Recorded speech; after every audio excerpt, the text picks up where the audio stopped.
У яго карціна «Гісторыя Брэста». На выставе 70 работ розных перыядаў творчасці Івана Фяцісава. Большая частка сямейнага архіву і паказана гледачу ўпершыню. Некаторыя, магчыма, і апошні раз адзначае дачка Івана Фяцісава. Сярод таких этюдны партрэт юной Анастасии. Он за один раз его написал. Мне он когда-то не нравился, но я еще девчонка была. Сейчас, конечно, я по-другому отношусь. Вообще мне дороги все работы. Все, которые вот при мне есть, дороги. Жывапісныя графічныя карціны, этюды, незавершаныя палотны.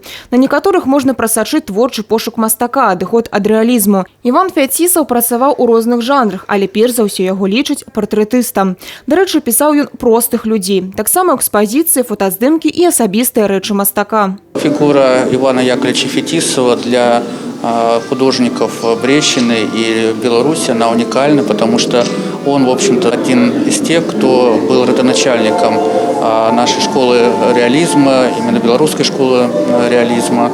И для нас, брещан, очень важно то, что большинство картин он посвятил Брещине, ее жителям, и простым людям, и выдающимся личностям.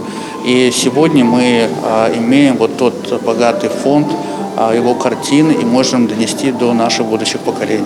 Пазнаёміцца з выставай можна на працягу 2 тыдняў. У сакавіку наступнага года ў выставачнай зале на Савецкай будзе адкрыта яшчэ адна экспазіцыя, прысвечаная стагоддзю Івана Фяцісава.